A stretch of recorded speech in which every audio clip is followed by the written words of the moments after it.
play with it, don't play with it, don't play with it, don't play with it.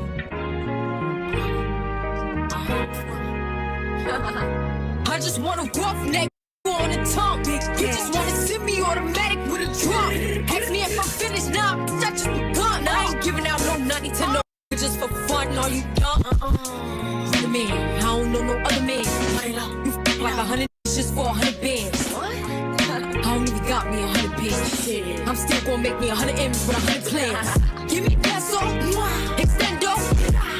I carry just like a Prego. Beat around with call Petro. Suck it, should've knew it from the get-go. Yeah. Don't play with it, don't play with it, don't play with it. Come on, baby, don't play with it. Just lay it. Spin or play it. My hitters don't play with it, don't play with it, don't play with it. They stay with it. I'm okay with it. It's when they come to me, they'll play.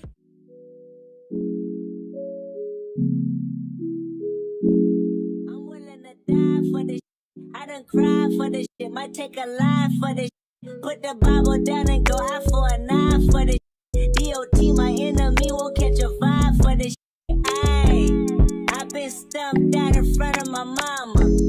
My daddy commissary made it to commas. Y'all, my grandma's dead, so ain't nobody praying for me. I'm on your head, ayy. 30 millions later, know the feds watching. Auntie on my telegram like me, gosh. Then I don't do it for the gram, I do it for Compton. I'm willing to die for this. I take your fucking life for this. We ain't going back to broke, family selling dope. That's why you many ass rap better know. If I gotta slap a pussy, I'ma make it look sexy. If I gotta go hard on the bitch, I'ma make it look sexy. I pull up, hop out, arrow,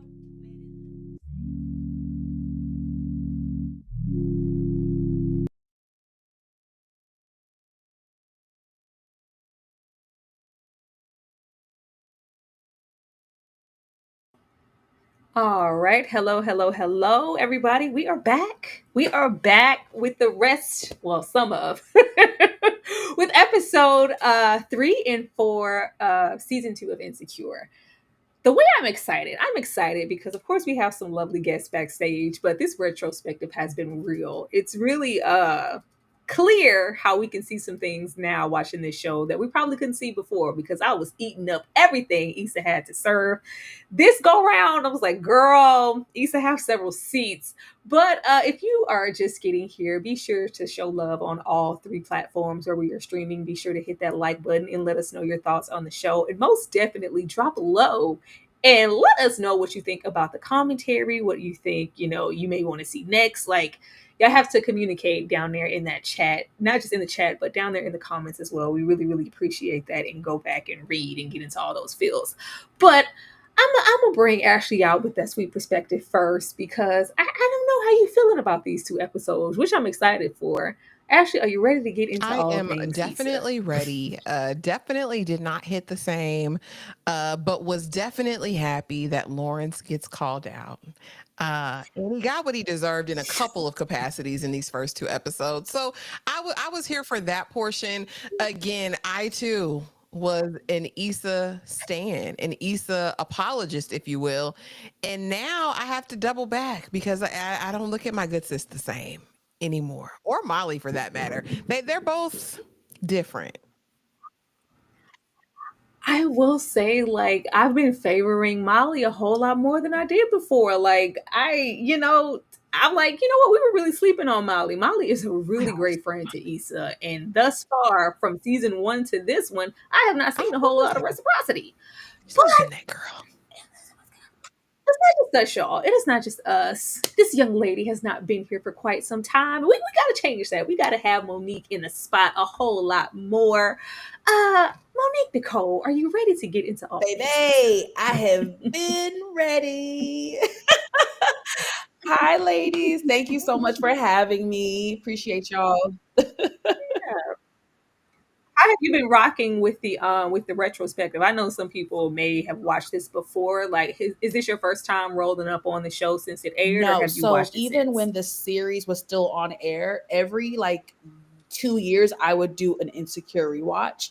So this is Mhm. probably my third or fourth rewatch. And I think I'm gonna dive in like now that I have y'all to rewatch it with me, I might be texting y'all like, y'all, what y'all like? It's just like as she said, like I do have a little bit of a different perspective this time around. I'm a little bit older, now and wiser. And I just, yeah, this has been very entertaining to rewatch it. And I'm happy to, I'm happy to dive into this episode. There's a lot to discuss, ladies, a lot to discuss for sure. Absolutely, absolutely. Because even if it's whack, you can still get some No, head. hey.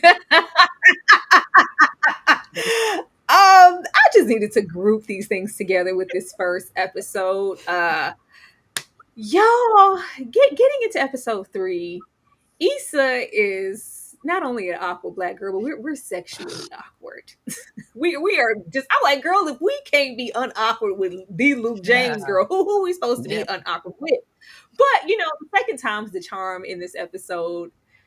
Issa is in the mode of convincing herself to start a hotation and really be out here not only dating, but having, a little careless sex. What does it mean? Nothing, because I'm trying to get in and get out. But we can't even get into it without a whole bunch of tee-hee-hees, all laughing. And I was like, girl, you wasting some good man. All right. We ain't got time. So we'll be over there playing with Luke James, Issa. But we just couldn't get right there.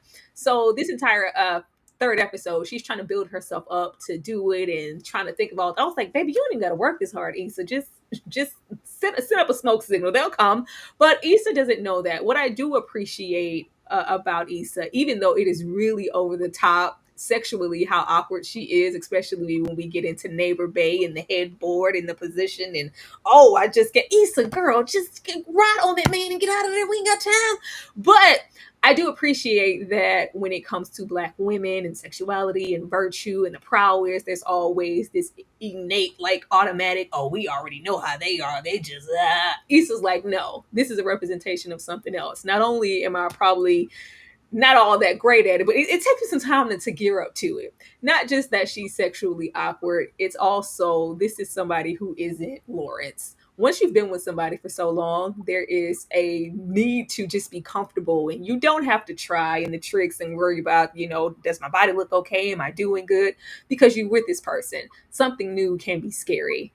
Ashley, even if it's whack, you can still get some head. Go Go for it. for Go it. Go for it. for it. Go. Ho for it. Ho for it. Ho. You know what I mean? Like Yes. we got a hotation going on.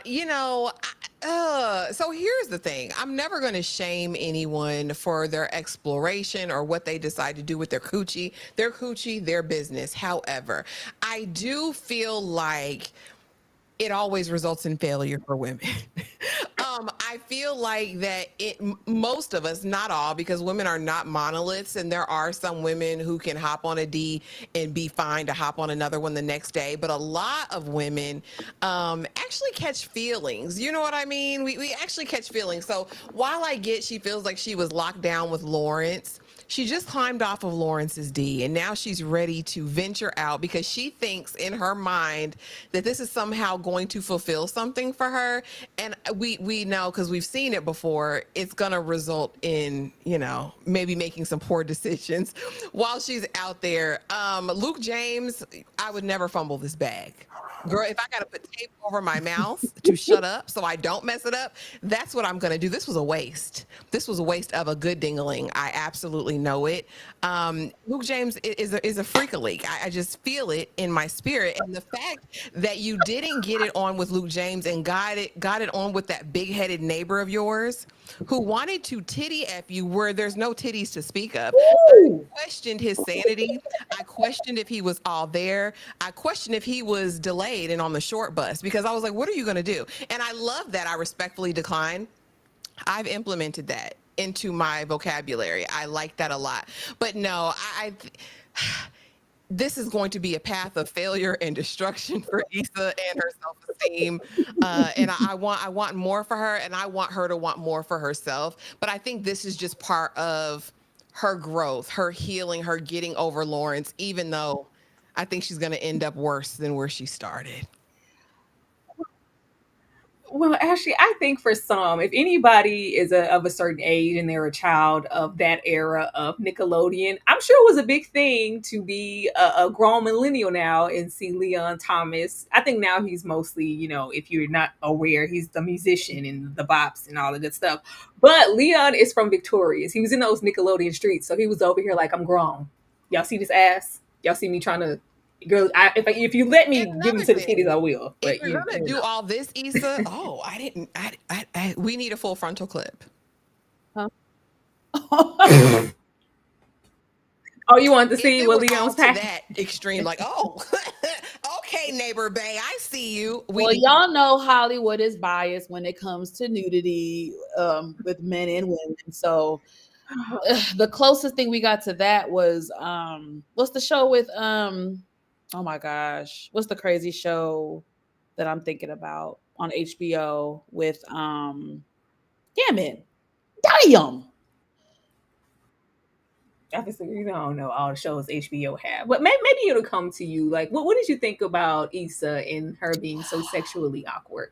I don't even know how I'm gonna follow up after Ashley, but okay, so the sexually awkwardness I can relate to an extent. I've never been as awkward as Issa. Let's just get that straight. Never in my life have I ever been as awkward as her. My awkwardness and anxiety is more internal and in my head. Um, like Mhm. you said, Tyra, everyone's not super just sexual. Let me hop on a D and like, no, some of us are a little bit more timid and more just like, and then of course, if you've been with someone for X amount of years and that's the only D you've been used to aside her fling with Daniel, it is kind of intimidating to like get back out there with a brand new person. Now, I agree with you all. I would never fumble Luke James. Never. When I watched this many years ago, I thought, who is this weird peanut head shape? I know Leon Thomas is, dope now with the Mutt song, and I love that song. He's a great, talented musician, but baby, his head, I ain't never seen I mean, that head, that head is worse than Neo's head. I mean, dang. I just wanted him to have a hat. Like, I think he had a cute little butt, but I just felt like he needed to wear a hat if we were gonna smash. And I don't have to be really drunk, and it would have to be dark. I didn't have per se an issue with with Leon's physicality. It was just like, I'm not finna ish where I eat. It's a little too close to home. Like, baby, go outside of the dunes to get your little fix. Issa, really, you just never know what that could turn into. So I wouldn't be entertaining him for that reason. But child, if the thing and you grab the back of that big old head and you go for what you know. Do you guys, what do y'all Go think for from what you a know. writer's perspective? Like, I'm just trying to think, even from a character perspective, why did she feel comfortable doing it with the neighbor versus Luke James' character? Because it was kind of perceived that Luke James and her had been on a couple dates or so. So there was a little bit more of a rapport Mhm. between them versus the neighbor. There wasn't no magical connection. I just didn't understand it. Even watching it now for the third or fourth time, I was just like, I still don't get it. I think she was intimidated. I Oh, don't know, whatever, his status was. We're in it okay. looked like he had a coin. I just think that it was just too much, and maybe his expectation was a little too much. Maybe just to start off, it was Okay. just like, whoa, they didn't really delve into it. But I think it was just a little too intimidating for her because wasn't nothing funny. He wasn't doing nothing funny, Issa, for all the tee. I felt Okay. like she was I'll take intimidated. that. But maybe neighbor Bay and how lucid she wanted things to be, maybe he was more her speed. Child, 'cause baby, I wouldn't have played with Luke I James. Girl, don't care if please. I was a virgin, baby. I would have definitely put it open for Lou James. But what I didn't pay attention to, probably the first watch of this and all the hotation of it, since the beginning of the season, we've been getting notices in the mail. we've been getting all type of information that says, baby, the clock is ticking. You are eventually about to be evicted. We're doing rent increases. We put notices on the door, noise, and noise complaints and this, and like, she's like, I'm not making any damn noise. And why are they on every single door? Because they're doing strategic things to make sure that we get all of these tenants out to make room for the new.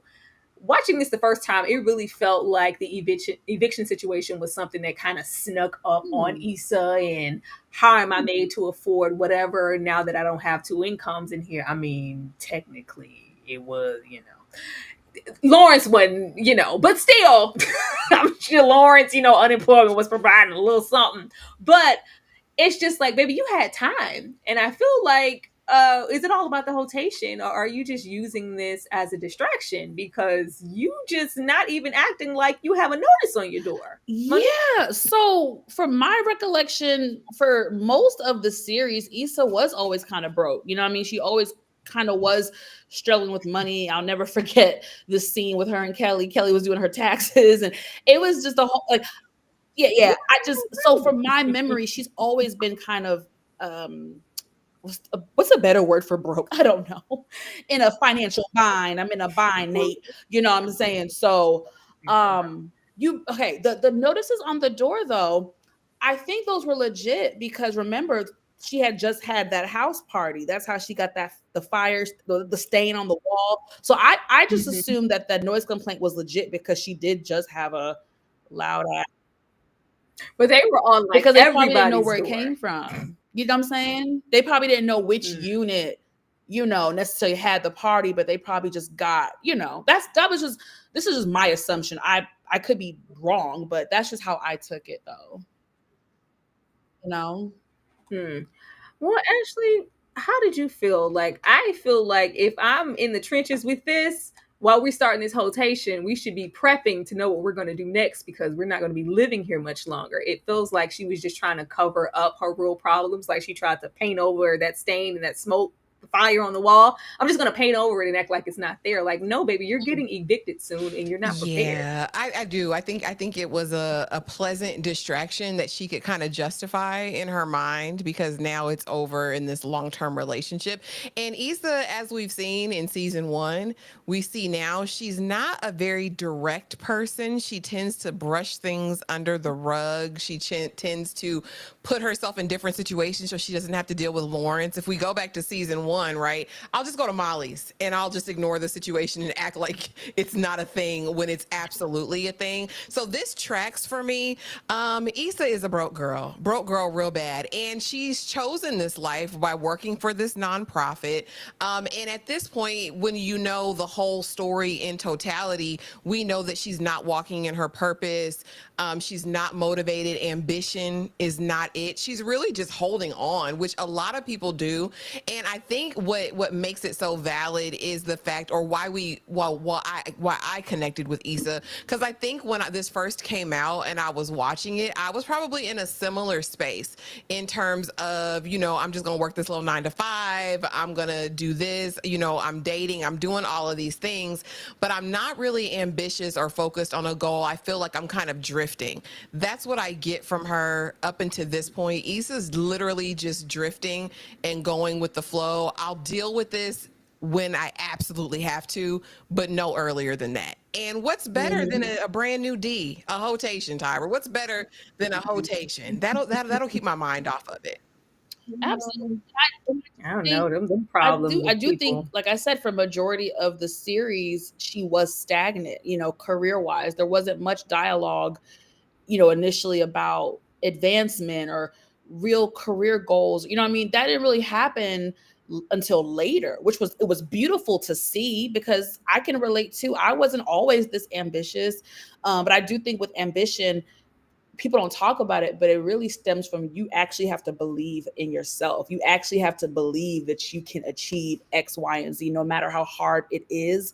You have to do that. And I don't think Issa was that secure at that moment. Sorry, no, that wasn't intentional, but you know what I'm saying. I actually really do think she was insecure at that time in her life, and I can relate. Oh Lord. Thank you so much, Bookworm57 for the $4.99. Thanks for letting me vent. Currently enjoying So the panel. thank you, Thank you, boo. thank you. That's all we want. Yeah, I just, I don't know. It was the mother in me, girl. We about to I get get put it. out. We got You're time for right. this rotation. You're right. We got time for this avoidance right now. Like, but once again, we can always go to Molly's. But yeah, we got some of y'all, not everybody. Oh, why stir the pot? Frida, Mr. Gaines' bias is working in our favor. We are right back to where we were last episode, where Frida is uncomfortable because what now? We're finding success here. We're finally having a lot of children here who are signing up for the We Got Y'all course and taking the assistance to make the program successful.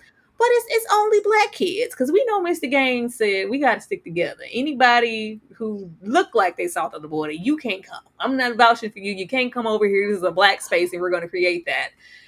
Issa, as we know, we were never really here for We Got Y'all. This is a soft place to land as far as a job. Issa and this degree from Stanford, as you put in the chat, child, what is it in? I would love to know that. And how do we end up here? Because since we've met Issa, she's been over We Got Y'all. And since we don't really care, we're not forward thinking, and we're feeling like, well, Frida, here you go stirring up trouble. Why make a racket and a ruckus where there doesn't need one? We're successful, right? Let's just be thankful for the opportunity. Where I'm over here with Frida, girl, don't mention my name to the boss talking about we couldn't be successful. I couldn't do it. Don't put me in this, because if it comes out that We Got Y'all is being biased, who's going to take the brunt of the blame and maybe lose their job because we're making this cultivated space for only black children and excluding somebody? This could backfire, but per usual with this job, Issa does not care until it's threatened and she's about to get fired. Woo, Monique? girl, that was a mouthful. Yeah, no. So from the from the very first time I watched this series many moons ago, I was on Frida's side in this scenario. Like, sure, on one hand, for a little bit, I understand Issa's like, hey, girl, like, we're used to having two bodies in here. We have like 25. Let's like bask in that. But Frida was right. You know what I'm saying? And that could be a major liability. And if you just continue to ignore that, yeah, the blowback could get on them. And so I stood with Frida. I really understood where she was coming from in this situation. And this just showed me more of how Issa is very passive sometimes. And I don't think I like passive people too much. Like, you can be passive in some aspects, but I just feel like Issa's just too passive and too avoidant for everything. And that just kind of rubs me the wrong way. I'm just going to say this because you mentioned it earlier. I do feel like in this rewatch, I am getting more irritated with Issa's flaws. Like, I noticed them years prior, but I think it's irritating me now in this rewatch more than it did years prior. Yeah. Ashley? Yes. We got y'all. Some of y'all. We got y'all. Some of y'all. Because we approached this in episode 2 because he was making crazy statements, and it was like, all right, like I clocked it, and I know I asked the question, was it time to address it then? And Issa's like, well, it is right. It's working. And this was my project. This was my school. If anything, comes back on it and We Got Y'all can't be here, it's going to look bad on me. And I'm trying to grow. I'm trying to live. I'm trying to do whatever. But you're really not.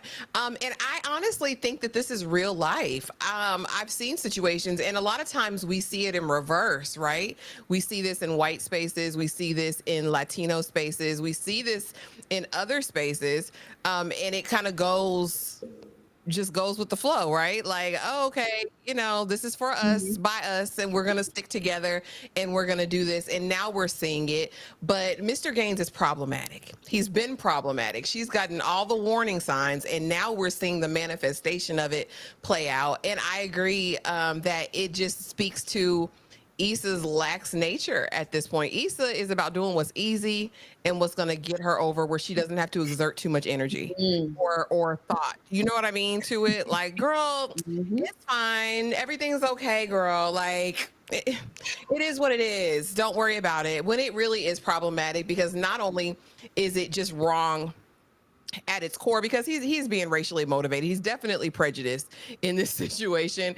But also it's doing a disservice to the babies who could benefit from We Got Y'all and what it's offering there. And I think that's the thing that should have triggered something in Issa if she really cared about anyone other than herself. But Issa is very, very self-interested. She is very selfish, as we see. So yeah. And let's not forget that the school was about 70% Latino. So it was absolutely asinine that not a single Latino was in the library. Not one. Not a single one. So None. You said I'm not that having it. spoke, Nope. that spoke volumes, It was really uncomfortable to see that. But are you even listening to me? Girl, no, Tasha. No definition and now no sex. It's what are we that important of a question? It is. It is. Like this is the only thing that came to my mind sitting here with Tasha, trying to watch TV. I'm trying to talk about my family and the aspects of this reunion and what to expect. And yeah, Lauren's trying to get between them legs because that's all we've been doing. You didn't require too much of him, Tasha. You didn't require anything at all. You've just been happy at the aspect that Lawrence is here. And when he did do something, you turned around and said, well, we didn't label anything. You hungry? You hungry? Because I cooked. Like, oh, okay. Just lay it all out for him. But now that we aren't, and we want to just kick back and watch TV and kiki just like any old couple. It doesn't have to be about sex all the time, does it? This is why questions like, what are we? What ain't we? Okay, so I'll know my role and play it. Tasha knew what this was, but like she said, Lawrence gives that perception of a good guy. But yeah, Lawrence came here for one thing, and he's been coming for that one thing since he left that damn Blockbuster shirt in Issa's closet. Yeah, Ashley, I'm on Lawrence's neck because no. I'm That's on Lawrence's neck because no. I listen. She's her, right? And I'm not gonna listen. She can do what she did, right? Which was be very accommodating, be very amiable, be all of those things to him, be his safe place, his soft place to land, and all of that. And he could still, at the end of the day, be a good person. I loved her reading an assessment of him later on in the episode, but in this moment, I think she can expect, if he's purporting to be this good man, Savannah, I can expect you to do the right thing. Now, should she expect more? Should she have started out better? What makes you laugh definitely will make you cry one day. How you got him is how you're going to keep him. I mean, I get that part, but I still think with him professing to be this good man and all the things that happened to him, he should be coming differently. Here's Lawrence's issue. And I rue the day I ever said I was Team Lawrence. I don't know. I must have forgot.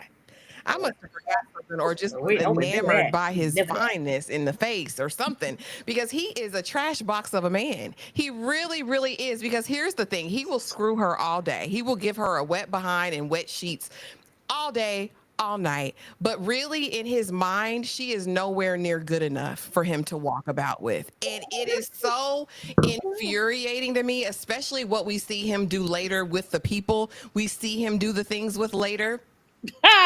So vile to me, because this is the woman y'all say y'all want. This is the woman y'all men in y'all mama's basement say that you want. And when you get her, this is how you do with the microphone. You dog her out like this. Like, I think it's gross that he ever even smashed knowing he really had no intentions, because you can see it in her heart. She's looking for the future. You're a good man. I know you're going to be a good husband. Oh my gosh. I know you'd be a good father. You got a good job. He had, there is onus on him too. I can't put this all squarely on her shoulders because she's in a delusion. Because I think men just need to be better. Period. I can't do it, Ashley. Like, I'm gonna get to Lawrence, but I need Tasha to be accountable. Don't let this man in your space. If I'm like, ma'am, we grown, we big grown. You made it easy, and he's treating you like you're easy. I don't have time to handle you with kid gloves. Like, if I've been coming over here to smash you for however long, and now you want to set a boundary, well, I don't know that Tasha. I know Tasha, who's been letting me hit, like you said, probably raw. Ashley, you made that distinction very clear last live. I know that. I don't know this. So now that we want to set a boundary, something should have been set before. Yeah, no, I Monique? can't go after Ashley no more because the way Ashley just read that whole thing for Phil, I can't. No, we gonna have to reset the order, baby. So when I first watched this, I 100% put all the blame on Lawrence. But now I'm much wiser, Monique. I put the blame on both of them. I don't give a good goddamn about no sexual liberation and women in. I don't give a good goddamn about none of that. If you go bust it wide open before a first official date, you can't be busting it wide open before a date and then multiple times before official date and then expect to get boyfriend girlfriend treatment, because like Tyra said, you didn't introduce it that way. You introduced your Hello Kitty first. So I feel like what's the girl name? Y'all know I'm not good with names. Tasha has to take some of the responsibility. However, I definitely could not stand Lawrence during this F-boy era that he had to get up out his system. I could not stand it. We'll get to it when he bailed her at the cookout. I didn't like that. But again, I'm going to read Tasha later because I got some critique for her as well. But I could not stand this situation in this F-boy era that we saw Lawrence in. I just irritated me.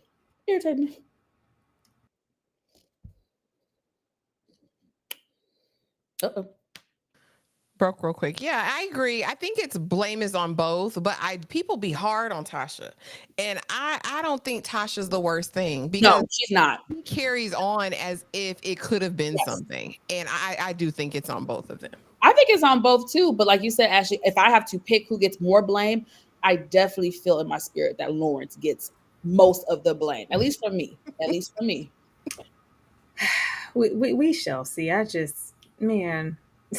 I have criticism for her too, but I think I blame more of it on Lawrence. Lawrence, he brought a long torso and nothing else. Like, what am I supposed to do with that? No, up your standards, ma'am.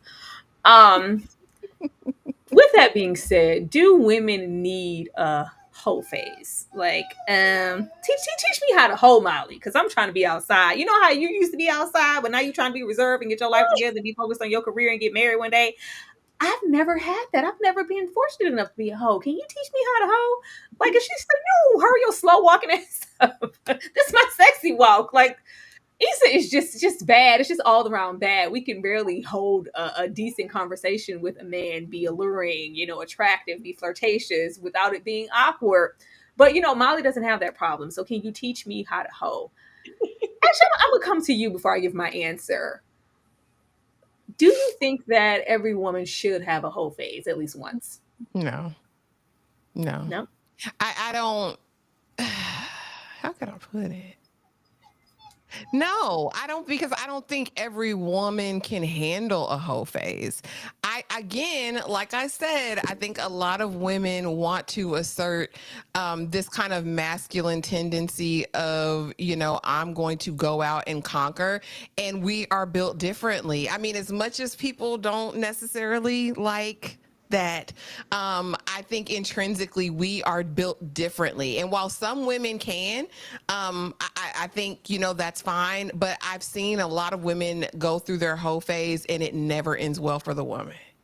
Like 9 times out of 10, I won't say never, but 9 times out of 10, it leaves them heartbroken. It leaves them shallow. It leaves them feeling run through. Not saying they're run through, but that's how it leaves them. And at the end of it, a lot of times they have nothing to show for it. So no, I don't necessarily equate liberation with promiscuity. Personally, I don't. But again, I don't knock if anybody feels like that's part of their exploration journey. I've just seen it go bad so many times. Do some? Maybe. Maybe it does some women well. I just haven't seen evidence of a lot of those cases. Well, me on the other hand, spoken like someone who didn't get a whole phase. Go get your whole phase, okay? Go and have your whole phase. I'm going to tell you why. Like, I would never, like now, I feel like, especially younger years, it's so ingrained to be sad and preserve and do this and handle, yourself accordingly as a woman, and be protective over your box, and all those things. If you are being safe, if you are thoughtful, with who these partners are. I'm not saying every Tom, Dick, and Rary they roll up and offer you a double cheeseburger. No, that's not what I'm saying. If there is opportunity for you to experience other men and maybe be a little bit more risque in a way that you probably don't want to be, in your 40s and 50s, like, yeah, I'm trying to be settled thin. But there's just so much growth that comes from dating multiple men, having different sexual experiences, figuring out who you are, what you want. I know mentally there's a sense of, okay, these are the things I want out of a man, and these are the things I want out of a lover, and my sexual experience and desires, this, that, and the third. But a lot of these things are like formulated to me. It's just like the expectation, because I'm a woman, these are the things I should want. I would like sometimes like to be on the other side of, well, I've experienced these things, so now I know that this is what I want. I would never want to go on with unchecked boxes of, I wish I did that. I should have, why didn't I do that? Because mentally I was maybe like, okay, but what would that look like? Like, I can't be out here with, you're worried about how you're going to be perceived. And if you have a window to just, I don't care about that. I am who I am, regardless of those things. And if I want to be a serial dater, if I want to sleep with multiple men, I should be able to do that. Because it's definitely a different notation with men. They do it all the time, and it's very unchecked. And we know why. We ain't gonna get into that misogyny and that. But it's a different notation when it's a woman. I feel like there is a narrative and a pride to be taken in. I'm doing that. I did it. I enjoyed it, and now I don't want to do it anymore. Now I'm taking something serious. So if you are, I would say, younger, and you want to have a hoe phase, go be a hoe. Monique, what about you? Go be a hoe. Okay, so this is very kind of multi-layered for me, right? And I actually agree with both of y'all's perspectives. I agree with Ashley in the fact that not every woman is capable of a hoe phase. Um, I definitely stand with that. We like to think we can do the things that others do, and we're not all the way built to just be getting D down and then not catching. I'm not saying every woman catches feelings, but it's just, hello, let's be real about it. And then I also agree with you, Tyra, on the benefit of having a quote unquote hoe phase. For me, I never had a hoe phase.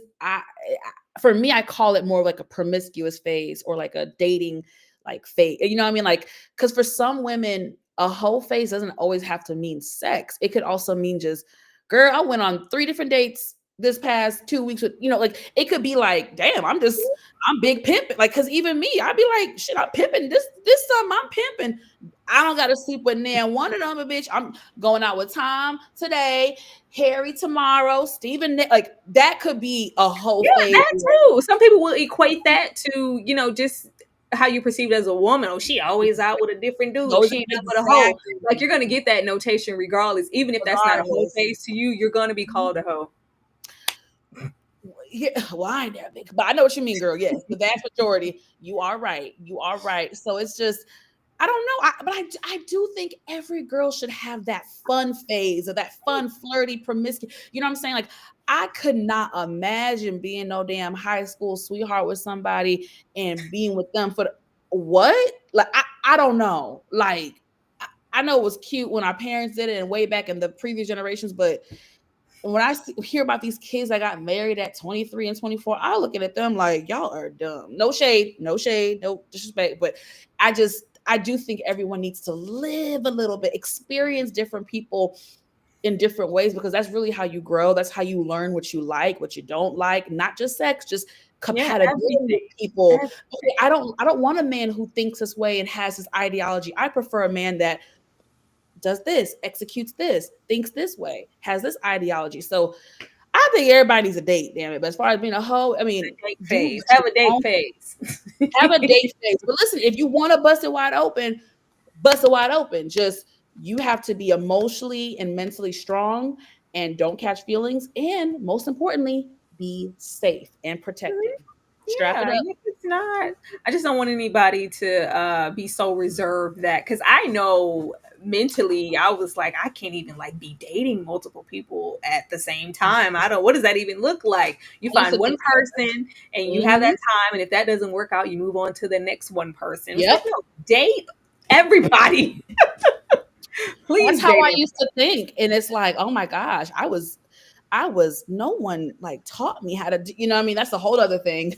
But no one guided me in that department. It wasn't until recent years I was like, wait a minute, I'm damn sure not dating one at a time. That's a waste of energy. You get burnt out quicker. Like just spending one time calling one per no. A rotation. I don't got a rotation, but I got a rotation. So if Tom is pissing me off today, I'ma call Steven. Okay. It's just, Shane has said, I will say I've gained nothing from being a good girl. Definitely, yeah, I understand her sentiments. I really do understand what she's saying. Because you ever see that quote? It'd be like, hoes stay winning. They do though. They really do. Molly being her match. Just as always, Molly being the supportive friend she is. I'm just out here being a wingman for you, girl. Let's get out here and try to make something shake. But she does meet someone. We meet Sterling. Sterling is here in the club and he is loving what he is seeing. I was like, I forgot Sterling K. Brown was on the show. I didn't even remember that. But she just don't see it for Sterling. Just automatically. We have this brief moment in the beginning, which we've been seeing with her since the season start, and preferably it's a black man with a white woman.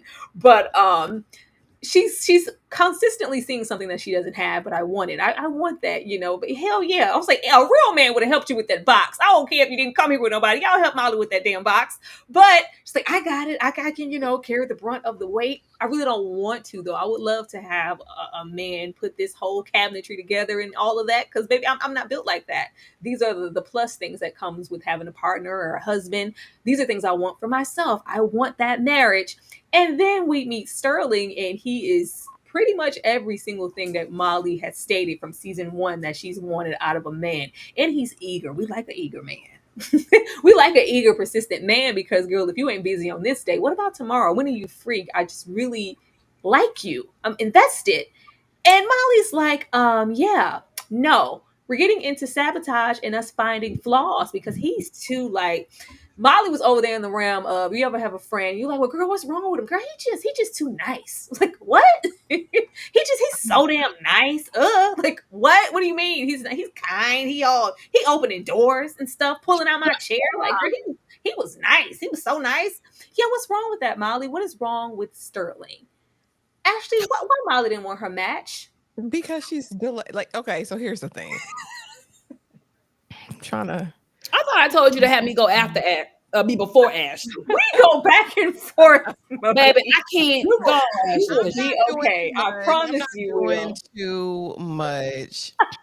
Molly is actually like, the situation with the box really represents who it's a metaphor for who Molly is, right? Like, I'm just gonna pick up the pieces and I'll just do it myself. If it's not gonna come exactly the way I want it, how it's packaged, whatever, I'm just gonna do it myself. No, because I don't want anyone to think that I can't do it. Meanwhile, you're pining away as you see this black man carry this white woman's package and secure it away from her. Why does she have someone and I don't? And it's what I deserve, right? That's the thought. That's the thought process. But when she gets everything that she wants, that she says she wanted in a Sterling, honey, let me talk to you about Sterling for a minute. That's a good man who love his wife's dirty draws. Do you hear me? That's a good man. Good years, you know what I mean? Or better. He got that bread. He got that head. Let's leave. You know what I mean? He got cinema tickets. He want to take you out to dinner, baby. You can't even get these other jokers to call you back, Molly. Molly is in a strong delusion right now. And to be in the future chasing after a gutter bucket married man. Oh, Lord. Let's let her make it. She ain't do that yet. It's like you say you want these things, but when you're really faced with it, I think it makes you evaluate, is that what you really wanted? Because Molly always finds a way to self-sabotage, and that's what I'm gonna call this. She is self-sabotage. Sabotage. She could have been married. She could have been on the I-10 by 10, Tyra. This man is motivated. He want to be married. Huh? He said, I want my name The name dropped. dropped. I want my Right. name Cracked. Okay. He's cracked. Like he's with the program. What's the We two beautiful melanated people in the land of LA, both professional. This is thriving. I see the future. You hear me? You ain't got to tell me but one time. I'm over there with Sterling. I'm sitting in his lap. You see how she is? She's too far away. Because Daddy, can I sit in your lap? Let me feed you. Like that's. After said, did you eat today? Now this is Tasha. This is who you ask if you hungry. Yes, Tasha. This is who you ask if they're hungry. What did you eat today? This is who you cook If you didn't eat for, nothing, I'm cooking you Tasha. a meal. But this is her excuse, Monique. He had a list. Like I felt like he was checking me off one of the lists. Like, did you not? You were doing the same thing, and there's nothing wrong with having a list, baby. That means he knows what he wants, Monique. How much time I got? Because Molly, this is what's not going to change. Molly was insufferable. Every single time I've watched this damn show, she has been insufferable when it comes to her love life. It's like she was just that person that's like impossible to please. Season 1, you want love. I want love. I want a man. I want a ring.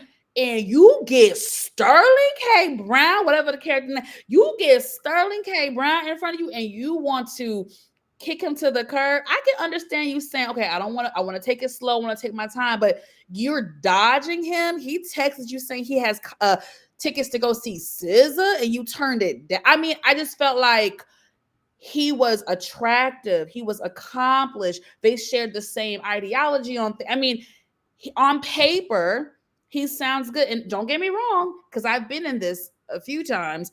I've met many men who on paper sounded great and in reality they weren't SHIT. So I get it. I'm not saying she's supposed to just jump for the moon and ask him to marry her tomorrow, but it's just the fact that she again self-sabotage. And it just comes back to Molly is just, for me, impossible to please. Like that's just how I felt throughout the series of Insecure. Molly was just very insufferable and very frustrating to watch when it came to dating. And I'm just like, where are your morals and values? Because you have to, meaning I'm not judging anybody who wants to be in a throuple, who engages with the open marriage, because it does exist. I know it. I've seen it in Atlanta, baby. It exists. It's real life. However, you can't have it both ways. You can't have one minute you're saying you want to be this wife and be this woman and this of morals and values, and you want a marriage like your parents, and then you about to dip your toe in the open. It just you're turning down Sterling K. Brown to be a third wheel. Okay. I don't know. The show didn't go much there. You know, Molly's here, but I'm sorry. I'm so sorry, child. You should have stopped me, baby. No, you're fine. At heart, this show is about Issa, and I just went there. No, you're fine. At heart, this show is about Issa, but I would have liked for us to spend a little time on Molly and her lack of self-worth, because for you to sabotage this much, you really don't think you deserve this. Ooh. And something's wrong. Something's disconnected. And Molly's always very secure and accomplished in her career. But in dating, it's like she goes out of her way to hurt herself. So, baby, you must not think you deserve a Sterling, because there was nothing wrong with him initially. Especially now, if it was like, oh, girl, I did see we had all these things in common. I gave him a chance and it didn't work out. It was like immediate, like, you might as well have blocked him.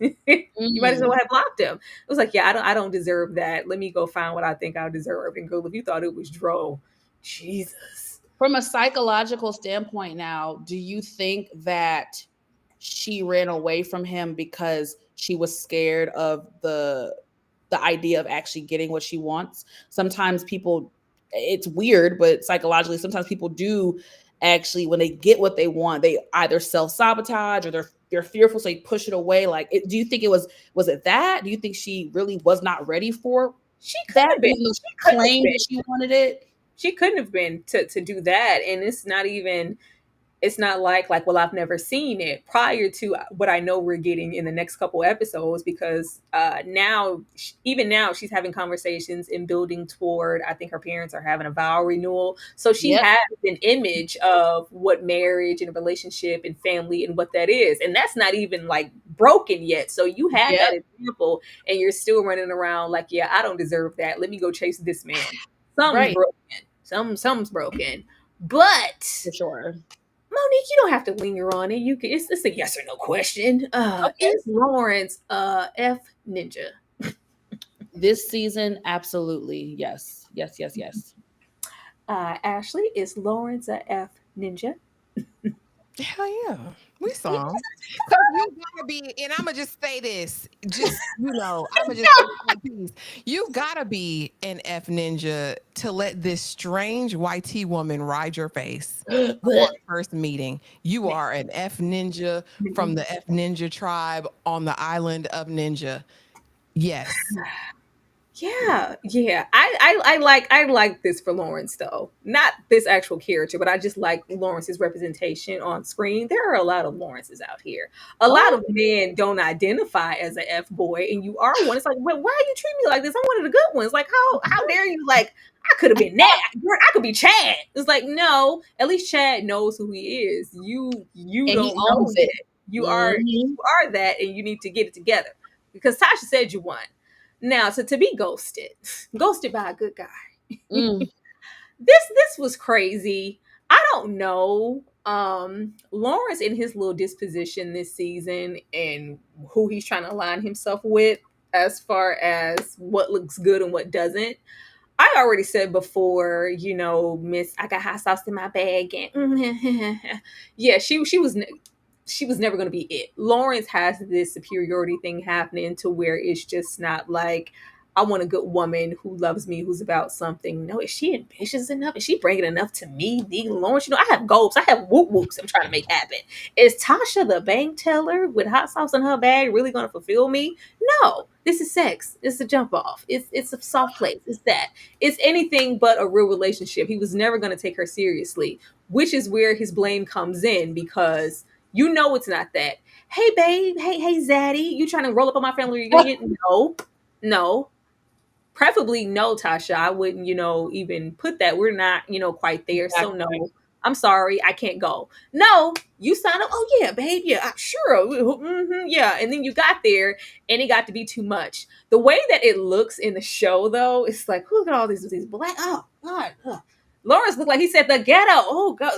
He saw a white refrigerator and got in his vehicle. That's what it looked like. That's what it looked like. It was just like, you know what? Yeah, this is all a bit too much for me.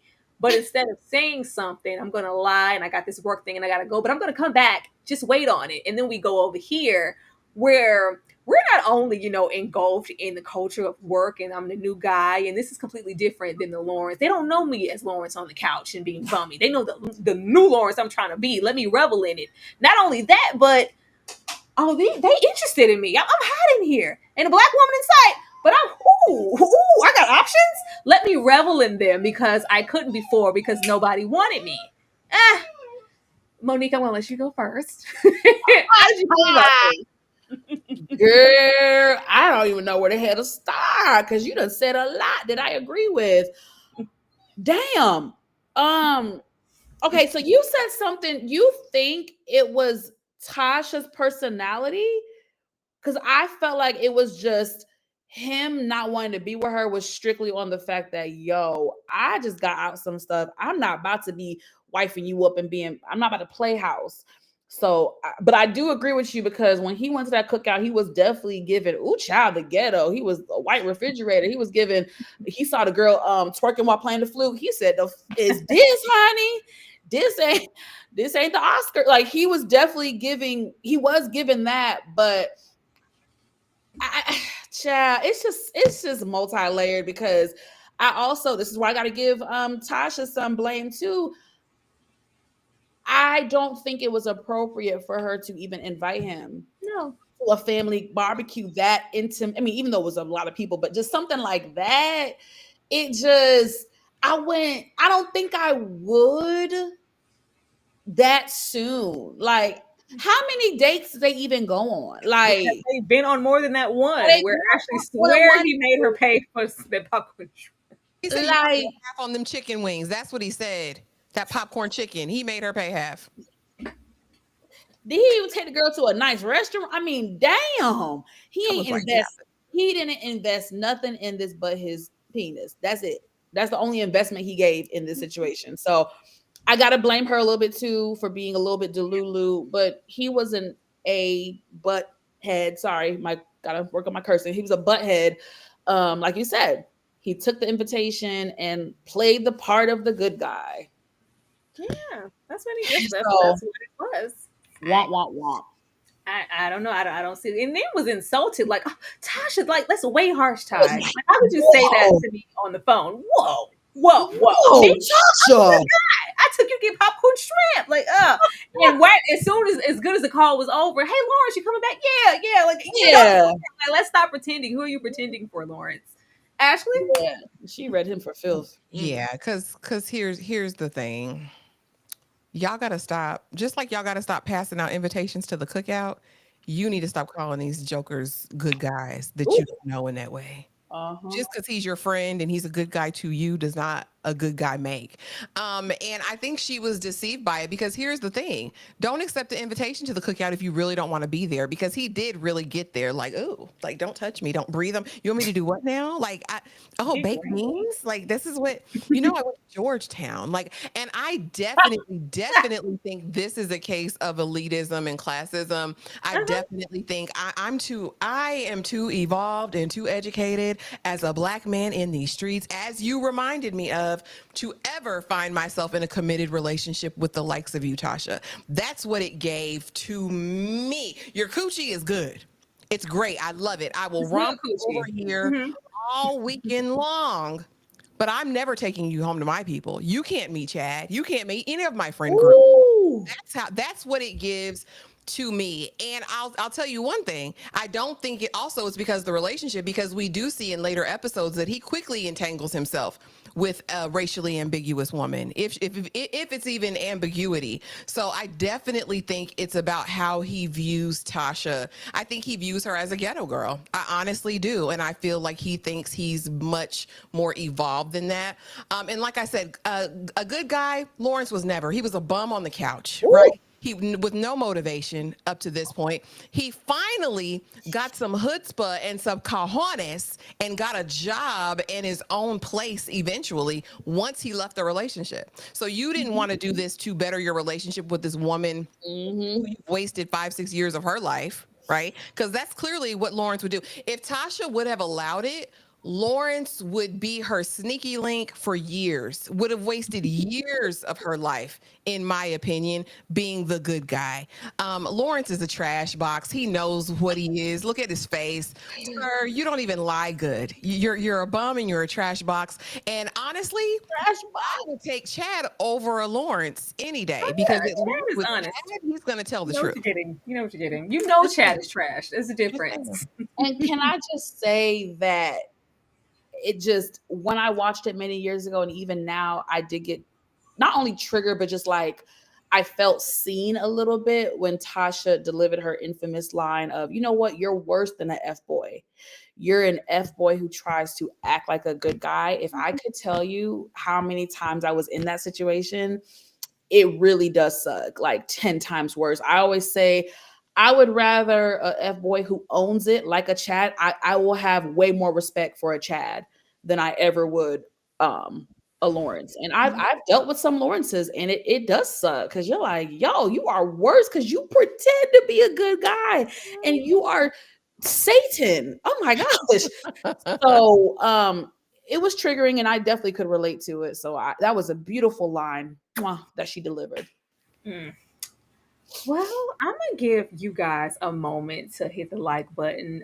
Shout out to the 68 people currently here. We would love to see 68 more. Here's your moment to do that. Let's get into some good guys, and we're going to come right back.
pull up with that stroke, Daniel. That's what you better do. Baby, I don't know if you saw me, Star, but I was in the What you say, Ashley? I'm going over to Asian Bay. I forgot. Oh, I'm I going miss over there. him. I miss him so Yeah, much. we got some men to go through. Once again, for us to get to those men, be sure that you are supporting the live. Be sure that you're showing love. Be sure that you are hitting that like button. Now, let's get to the next episode. We went over there for us some Felix the cat because as quick as we got from Neighbor Bay, it was like, oh, I'm starting this rotation because somebody hitting up my phone saying, let's meet in person. This is the perfect time for me to really get in my bag because if I can accomplish Neighbor Bay, I can accomplish anything. Okay, Issa. But why did Issa feel like she needed a rotation to begin with? Now, I feel like all of this masquerade of a rotation is Issa trying to be something she isn't. If Issa is just that sexually awkward and just not equipped to even handle just your regular date, how are we supposed to have a rotation, baby? But I feel like Issa is going through that phase of let me look like I'm okay. Because if I look like I'm okay, nobody will be the wiser. Let me look like I'm enjoying this, having, living my best life. Lawrence, who?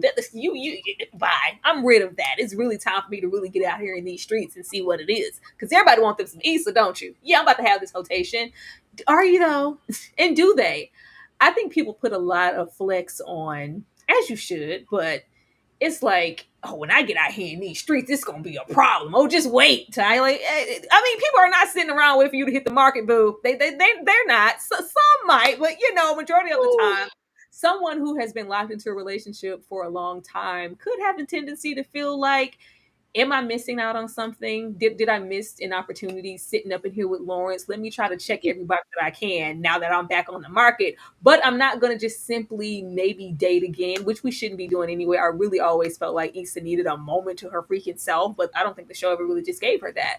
But until then, I'm going to be out here letting people know that I'm outside. Did Issa need a rotation? Absolutely the hell not. She needed to sit her ass down and get some damn therapy. She telling Molly to get therapy, which Molly needed, but Issa damn needed to be on somebody's couch too, because the truth of the matter is, again, Issa being an avoidant, right? Issa being passive instead of really dealing with her emotions and I guess trauma, if you will, from her relationship with Lauren. She decided to just get under somebody new, and to me that was just the ultimate distraction, right? You're trying to just bandage up a wound that really needs stitches and you trying to put a band-aid over it. It just wasn't working, my love. And yeah, it was a little cringy to see because she wasn't really good. This wasn't her confident era when it came to men. This was her very awkward, weird era with men. So yeah, it was a little cringe to watch. Very. Ashley? Yeah, Issa's bad at hoeing. What? She bad at hoeing. Bad at hoeing. Issa's not a good hoe. It's Issa different. When that man said, "Do you ever change it back?" Nothing like your profile picture. I said, Issa isn't ashy this season. Issa done put it together. She got her little everything. Bro, it's just not in her to do. And I think that she feels like she wasted years. I think she feels well, and that's the reason she steps out, right? Because Lawrence wasn't moving. She felt like it was stagnant. She felt like the grass was going to be greener over there until Daniel played in her face and was like, "Whoa, slow down, 10 speed. It was never going to be that." And I think she's just going to get more of that as the story progresses. But she felt like she needed it because I do think she wanted to touch grass. I need to see everything that's out here. And honestly, I think Big Peanut Head Church Boy, I think he gave her I think he felt she felt like I have motion now. Like, oh, I done pulled him. He was on my list. I bagged him. Ho for it. Like now I got this confidence and I can get out here and bag anybody I want. And we see that's not necessarily the case. And also, I mean, the thing that we can talk about too is that I do feel like she idolizes Molly. Although the dynamic in the friendship, I think Molly is the epitome of everything Issa wants to be and tries to be. So even though last season Molly had a broken coochie, I feel like she knows that Molly gonna pull them G. Every time we see a scene of them alone and they're in a public place, somebody's checking for Molly. And I Yeah. honestly think that deep down on the inside, Issa wants somebody checking for her as well. So I think it's about that as well. I think she wants to be like Molly. As anybody would. And I noticed that too. I was like, oh, Issa. Oh, Issa, to be that friend. It's hard. And just in the friend group in general, she just, you know. But child, we're open to whatever. Uh, Open to whatever. This is the episode in the season where we are introduced to the infamous Dro and his wife, aka Janine, because that's just gonna be Janine from the gang. Um, Dro is a married childhood friend and now a possibility. Now look at here, Heffa. I'm not gonna play with Molly. I am not. We have all of these boundaries, and oh, nice running into you, and girl, and it's a kiki. If you ever thought it was all of that, and prior to you even hearing anything about somebody being open, why were we on the floor with this married man in that way in the first place? Because kiss and grind or not, I feel like Molly was grinding a bit too hard. yep. And it's like, well, I don't think your wife would be happy with all this bump. Why were you out there? You're entertaining this because you see something that you want, and this is not your man. This he ain't even available, open or not. This is somebody's husband. Clearly, for me, it feels like Dro was maybe a what if, and hey, like, oh, he maybe wasn't this when we were in school and kids, but look at him. He found himself, he got himself together. Like, too, one day, me too. Girl, please. Like, she left that window open. I don't think I noticed it as much before, but she was down. You was down before he said anything. You were down. Like, Molly, sit down. The way that we can just throw Sterling out there to the wolves because, yeah, he's just, But Dro, now I can maybe get with that, but I'm going to play coy with it and act like I'm not all that interested because you're what? You're open. From the moment that he mentioned it and we were slow motion it for me on the dance floor, the moment she left the dance floor, she's with the girls trying to justify it. Because, like, with different strokes for different I always thought marriage was, but maybe it couldn't be. Maybe there are situations where you could, as long as they're honest. Is it different? Like, what do y'all think? Because I'm going to go do it anyway.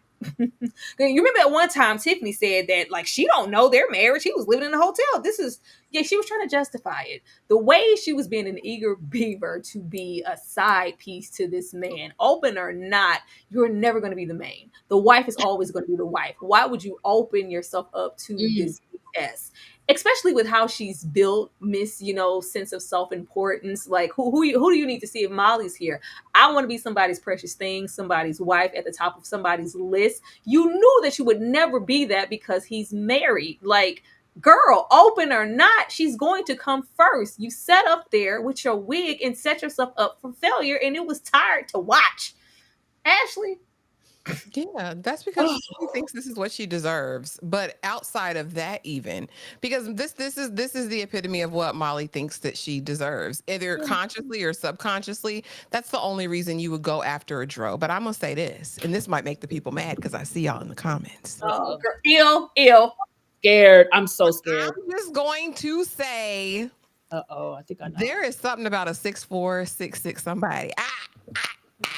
I'ma just sit it right there. And I know who his brother is in real life, and I know how this man act. But I'm just gonna say, I think, and I say that to say, I believe that Molly has wanted Dro since they were kids. I think this is an unrequited situation. I don't think this is just a pop-up and you find thing. I think this is like, I've been wanting you my whole life, and now here is the open door. So I'm definitely going to run through it. But again, I also think she knows inherently that he's trash. And I also think that this is her punishing herself. For whatever the reason, Molly doesn't think that she deserves nice things. She doesn't. She doesn't think she deserves good things. And I think her chasing after Dro and being satisfied with those back shots is indicative of that. Poor thing. Yeah. I just was trying to somebody, y'all. I can't lie. I just was trying to peep how they were trying to make it in this episode. I'm like, oh, were we supposed to get that she was indecisive? Because I thought I vividly remembered him trying to kind of push up on her on the dance floor, and she was like, no, Like, what are you doing? That is not what was happening here. We were slow motion and backing it up and ooh, and I like what are you doing, Molly? She been Isn't this wanting. your married friend? Girl, please. She been Honey? wanting. Oh, cha. I like a tall one, y'all. I'm The sorry. only thing nice about Dro is his height. Okay. I don't like the character and I don't like the actor in real life. But Geometry, y'all. Try it. no, the height is beautiful, but that's all he Or does. not, I always thought he looked goofy as hell. But I Me don't too. know. I I always thought thought he Lawrence looked looked goofy goofy. too up until a certain season. Lawrence looks goofy now. Lawrence gets finer later, but right now Lawrence looks goofy as hell. I'm going over there with Daniel every time. I don't know what we're talking about here. Justice for Daniel. We'll get to that, but but no, goofy looking Dro. I jumped ahead, and I'm sorry, I jumped ahead already. But Molly really pissed me off every damn time I've watched this damn. The Molly and Dro era was my worst, like least favorite era of her dating history in the entire series. Like I just, the thought of it doesn't make sense. Like I already said, you had Sterling K. Brown, great man on paper, and you go to Dro, a married man, so you could be a third wheel with a childhood friend, and then you're also friends with a wife. And like Tyra said, it's just like half of you wasn't like, oh no, what do you do? Hell no. It was slow motion for me. Slow motion for me. Oh wait, no, let's stop. Candace would kill me, honey. And my fighting days are over. I can't fight no more. So we can't do this. Now, I will say when she sat down with the girls, for me, I do genuinely think she was perplexed and was like, because she even said, like, hell, I thought white people did that. Like, oh no, I think Issa said it. She was like, right? Like, I didn't even know us people did. Like, I really do think she was perplexed. Did she later make an excuse and go for it or entertain the idea? Yes, but I really do think that first initial minute of her telling the girls, I really genuinely feel like she was perplexed. She was thrown off guard. She was like, WTF. She was like, no, I can't do that. He's married. And then it wasn't until I think some of the other ladies were like, hey, that's really like progressive. And like, hey, I mean, I guess it's okay. Like they all were kind of like trying to rationalize it. I don't feel like it was just Molly. I really feel like Issa and Kelly were like, yeah, I mean, shit.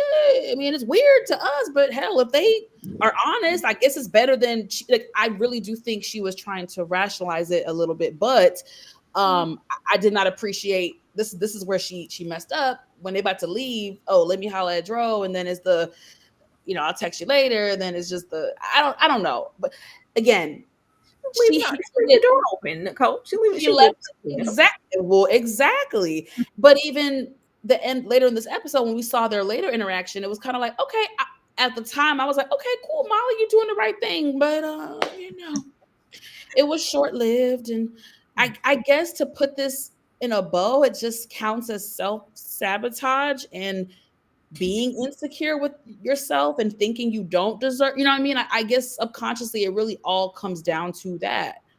Because it really doesn't make sense. Like logically speaking, it does not make sense why she went with Dro.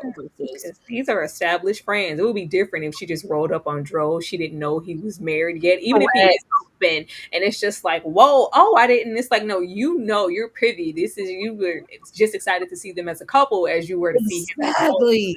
Like, exactly. I'm so glad you said that. It would be so different if she wanted to get her freak on with a sexy cute thing who's gonna open. Do it, girl. Be safe and do it. But to do it with people and you cool with that screams messy. That screams red flag. That screams flag on the play, abort mission. Like, and then I don't believe nothing as far as I can throw somebody. Yeah, we open. Says who? Did we ever get proof? Let me see the paper. Did we ever get proof of? I guess no. I don't remember getting proof of it. Never any confirmation from her. Like, yeah, they never had a conversation about anything. It was just established that they were open, and if I'm not here, then I'm with my wife. Yeah, we don't know that. We don't know that, sir. Delusions of a threesome. Lawrence outside. Lauren said, I'm outside for real. I gotta play. I just got a new he got a new apartment. Okay. I'm gonna leave the floor wet. I'm gonna go get me some drinks. We're gonna get some drugs. We're gonna get up, okay? But before we can even get, out of the store, two white tea women roll up and say, oh my God, like we can like buy that for you. Like, where are you going?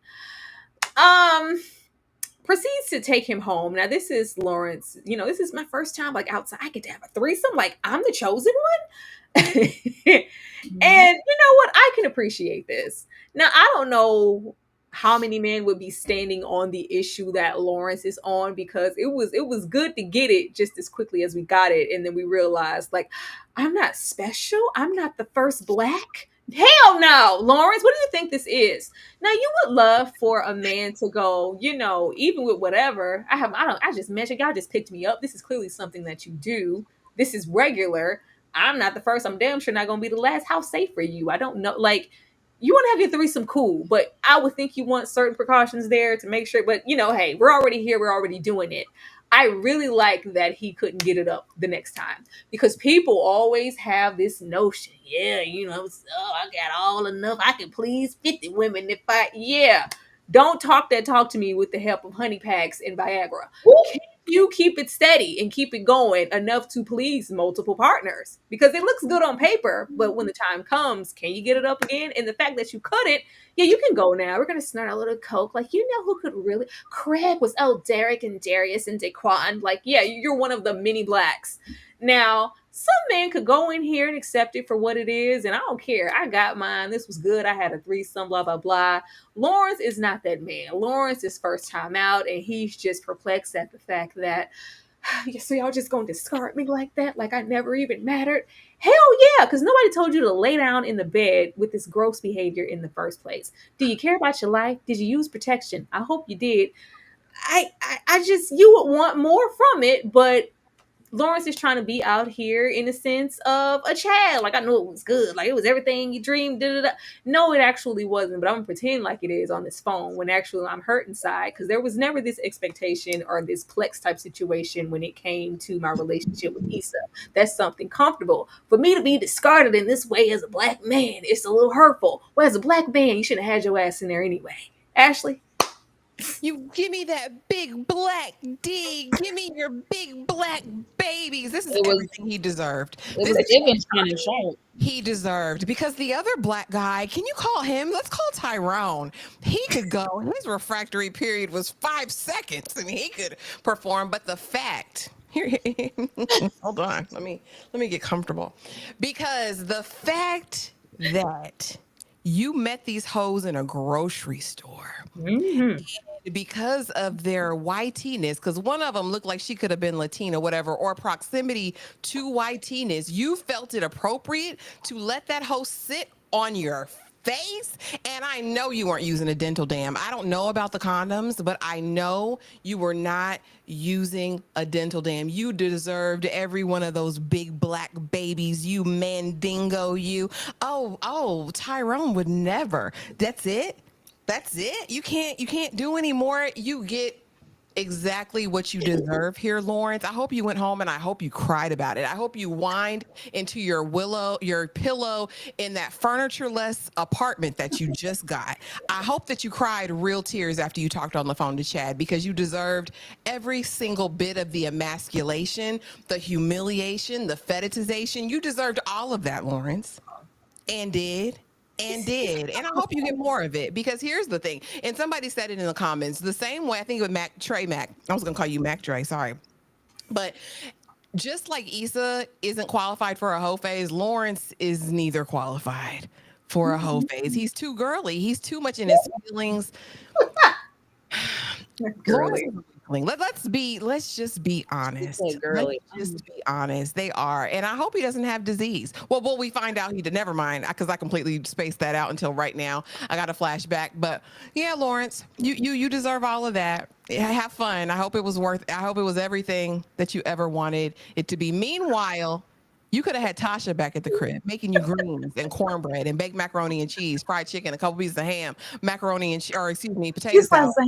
slices of ham. Not much cornbread, chicken wings. Yeah, not much. Potato salads, a few slices of ham. Mhm.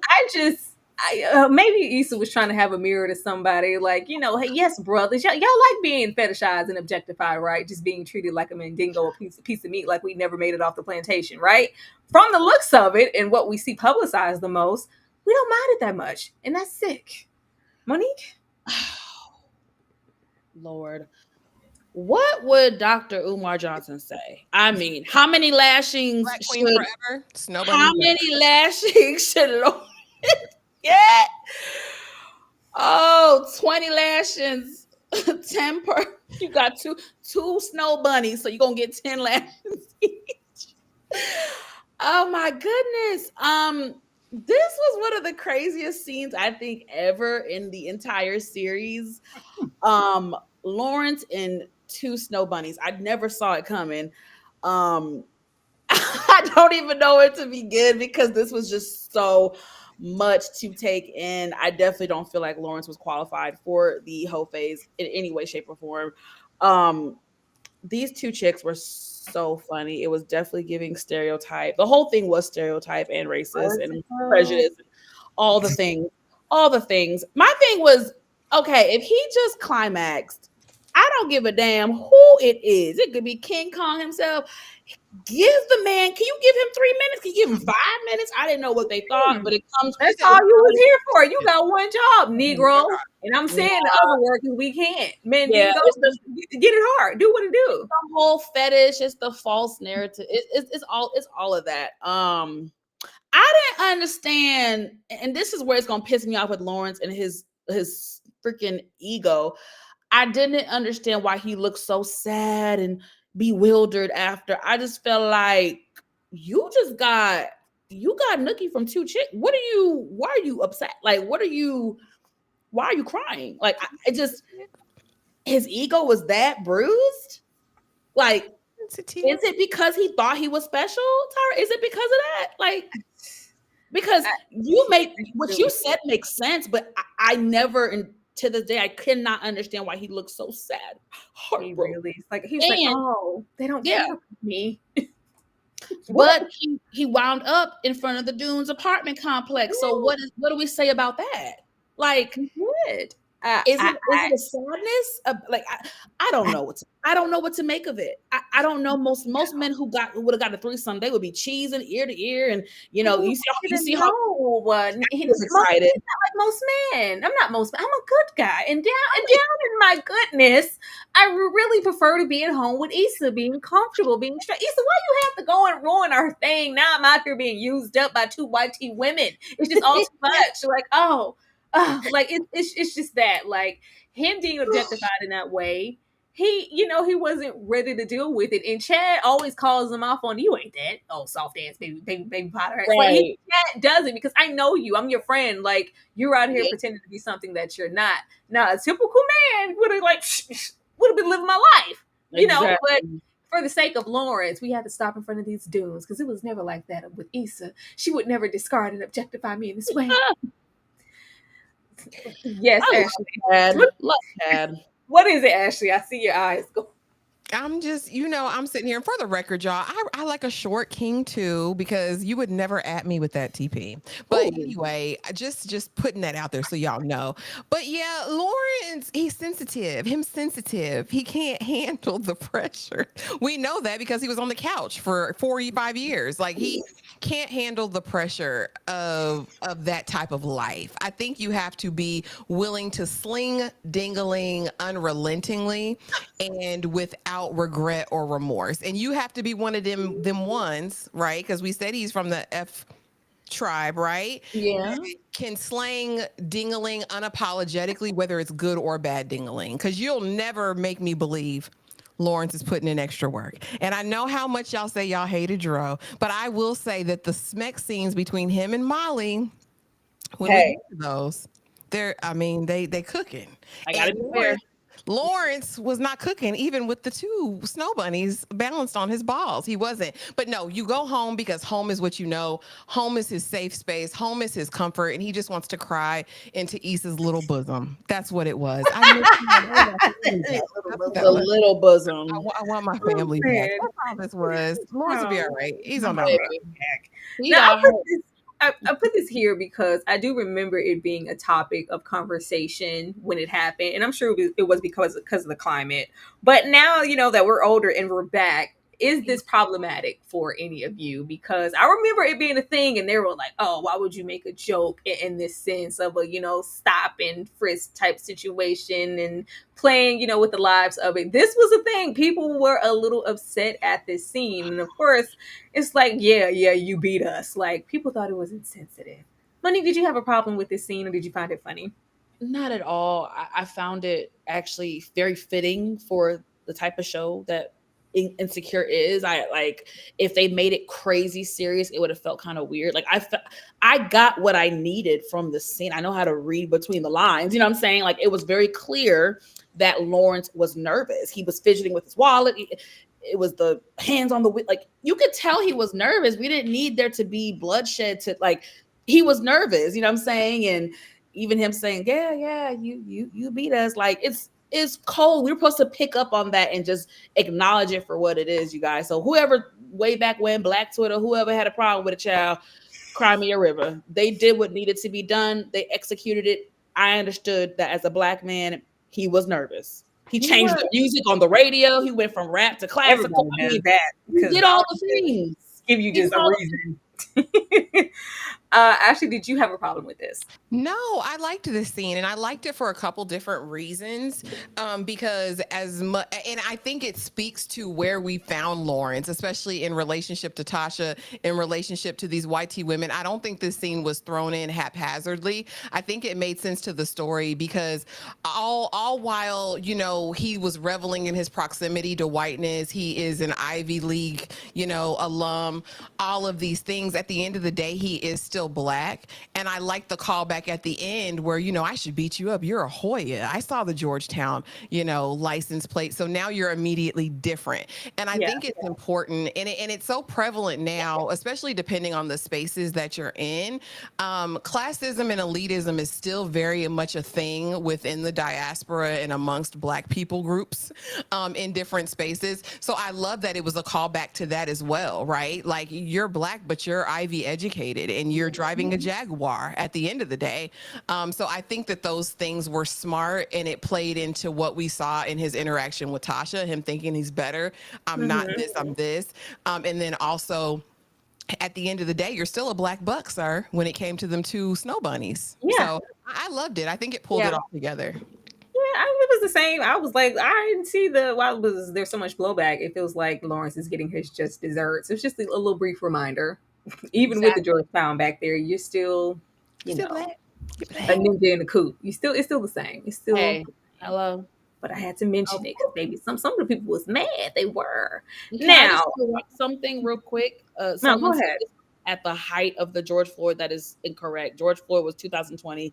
This was season 2 of Insecure. So the years don't match. So it was not at the height. I just think they did it as a nod to the culture and what we as Black people have to deal with in America. And even if it wasn't like a George Floyd situation, we know how, unfortunately, repetitive those scenarios are. So if it wasn't George, it could have been Trayvon. It could have been exactly.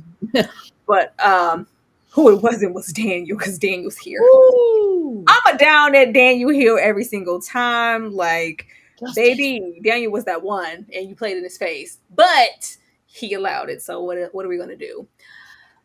The way she wouldn't have been able to breathe my air in. The way Issa discarded and dismissed, and why are you here? You were just an itch. I needed to scratch. Don't embarrass me. I'm trying to get my man back. Now that we're together, you can really go and get that out of my face. That was that. And, that's something I needed for myself, for my ego, just sexually. I need you to go. You're discarded. You're dismissed type of energy. Daniel Phillips was hurt, but we can't even kind of be genuine in our friend's space. Oh my God, he's here. Like, I gotta go deal with him. Oh, it's just too. Issa, please, you are not a victim. You're not a victim, Issa. But even with all of that, it's like that's not necessary. Like it's okay. So like it's fine. I'm accepting it and I'm moving on. But like I should have probably handled it. Yeah, it's all right. It's cool. Like it's cool. This happens, and I got to deal with this. But since I'm such a hot commodity in these streets, let's not forget that I'm here at the kiss and grind for the likes of Felix the cat, and we got humbled. We got, oh my God, I was like, oh, he said ill respectfully. I was like, oh my goodness. And then we got humbled in front of him. Like, oh Lord. My thing with Daniel and why I always respected Daniel was because he always gave her grace. No matter the behavior, no matter the pushback, discarding him, get out of my face. And towards the end of the season, we know how much grace he gives her because grace and shelter. But okay. he didn't like we could have reveled in this moment, like, oh, look at you with your little sad ass. He's like, oh, he just gave a little wink and an eye, like, I see it, but I'm not gonna say anything because that's not my place. If this is what you want to do and you're dating and you're out here, that's cool. Just know that I'm okay and I'm cool on it.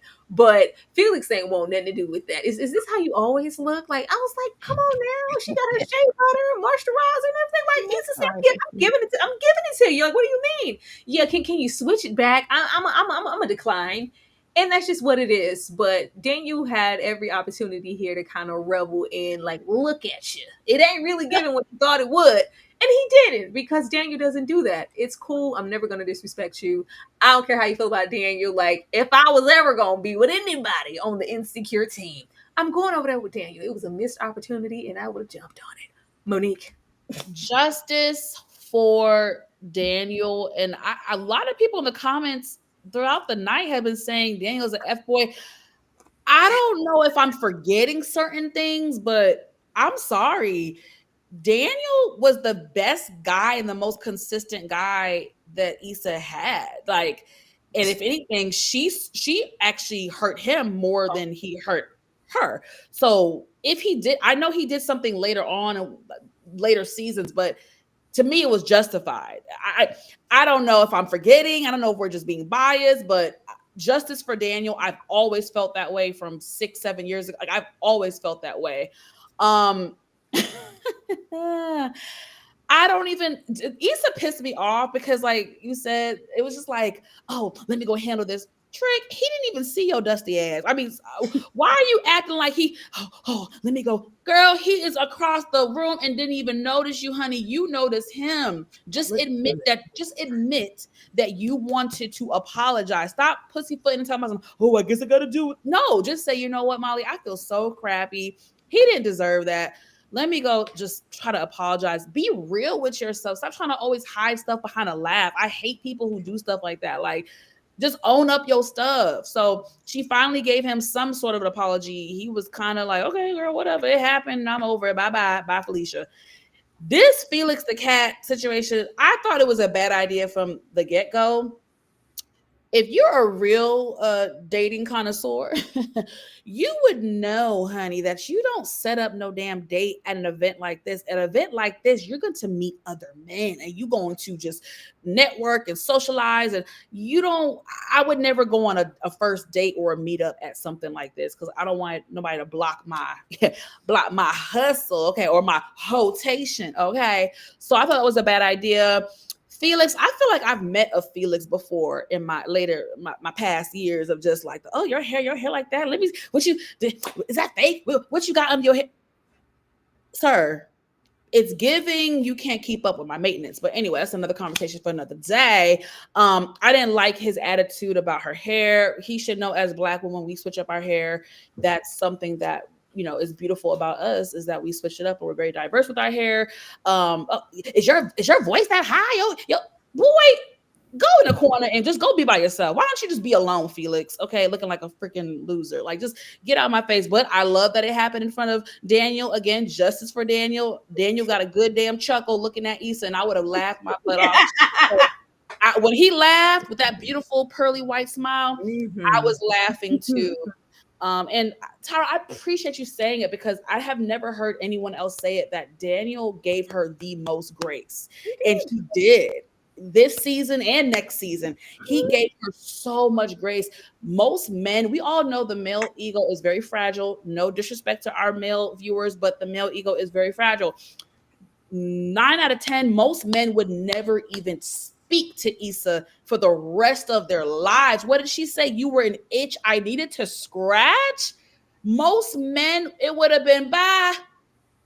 Bye, Trick, off with your head. I'm done. You're dead to me. Like, the fact that he even allowed her to speak to him is just like, so again, I rest my case.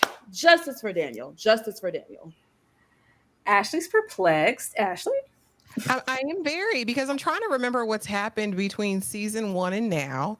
I remember him brutally rebuffing her after she made an advance to him. I remember after the other portion, her saying he was just an itch that needed to be scratched. I called it even. I called it a draw. I called it a day.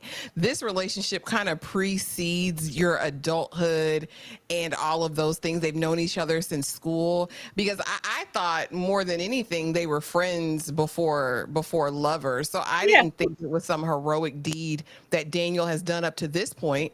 I just felt like it was a solid. I feel like he hurt her feelings, she hurt his feelings, and now, that's what you're equating that to be the same thing, Ashley. Yeah, I don't, because we're kind of making that jump, and it's like, well, whoa! I didn't even know at this point that you was like interested in me like that, or we were kind of playing whatever. But romantically, we've never been involved.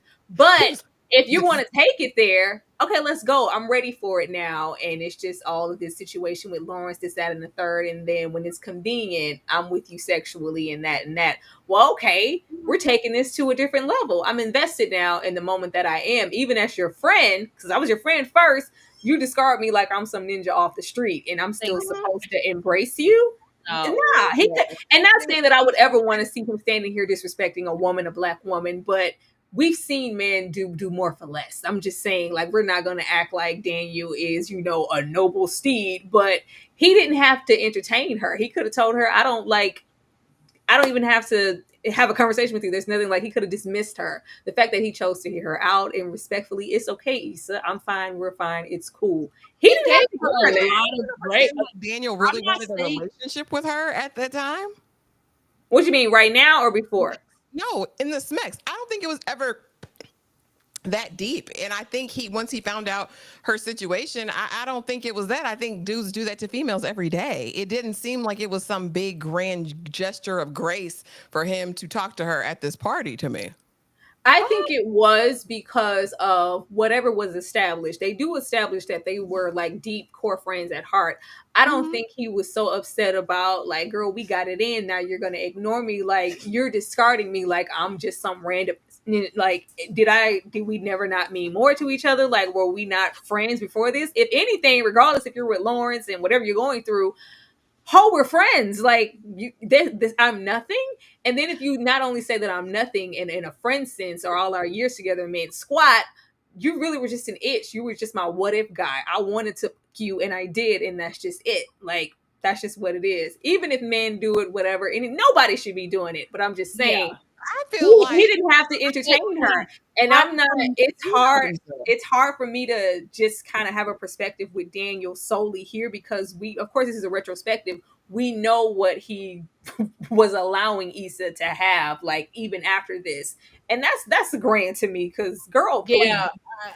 But from my memory, to me at all. I'm sorry, but my memory, he was catching feelings. I'm not saying he was in love with her, but to me, Daniel was 100% willing and like interested in exploring the idea of some type of intimacy, some type of situation outside of a friendship. It was Issa that was like, oh no, boo, like, it's always been Issa. I'm avoiding you. You was an itch I needed to scratch. I don't, and even this season, we'll see it later. I don't want to spoil it for people who haven't seen it, but it's just like, she's the one that was acting funny to her. I mean, I don't know. If I counted up, again, none of these characters are perfect. None of these men are perfect in her life. Daniel is not some perfect angel. I'm not saying that. But if we line it up and we tally it up, the offenses, she did way more offenses to him than he did to her. From my memory, from from what I've seen, it's 1 and 1, and we cool. Like it was never I, that deep to me. I don't get 1 and 1. I I don't will agree. say, even if it is, because there shouldn't be any bias, because people do it all the time, both sexes. But in a sense, especially between her and Lawrence, they are users, and Issa is a user as far as Daniel is concerned. And when we get into her other friends, Molly of it all, we're gonna She was a user a lot throughout to this everyone. If we're being real, one night stand on a studio couch. It's not giving. Actually, not a one night stand up. She It ain't felt a decent stroke since. We not gonna dismiss the studio. But I'm saying it don't give. She broke his heart. Like, all right, your pride got a little hurt. All right, Bookie Boo, you still probably want that cat eventually. Like, hey, it is what it is. Okay, what about Felix? Ashley, Daniel been through worse than the Issa moment. But anyway, I just don't feel like it was that deep for him to be hurting behind that. But I digress. Maybe I'll see it again as I finish watching the season because I don't remember. But as far as this, I thought this was hilarious. It tickled me because you looking how you looking, sir. Have the audacity and unmitigated gall to be funny in my face right now. I would have hurt his feelings at this party, and it would have been hilarious. I think it would have been a moment for a Kiki. I probably would have got my girlfriends. Come on over, ladies. Let's meet. So and so. I think it would have been a time. A time would have been had at this party in his face. Because when he said, "Do you ever change it back? Like you look nothing like the pictures I saw online. Who are you? And your voice like you." This is what you sound like all the time. Oh, okay. Yeah, I thought it was funny, and I think it was a kind of a comical look at what online dating is and what it turns out to be. He acts like he was catfished. I'm like, it's her. It's her. You see that mole right here? That's it's identical. What I do, I think it's funny. People use their best pictures on those profiles, and if you're not coming at that same, it bees like that. It bees like that. And let's be very clear: the men on dating apps, their photos are usually terrible, but I will say for me, ladies, as a tip, I always put like multiple photos with different hairstyles just so, the men can kind of see, because I'm a girl that switches it up, honey.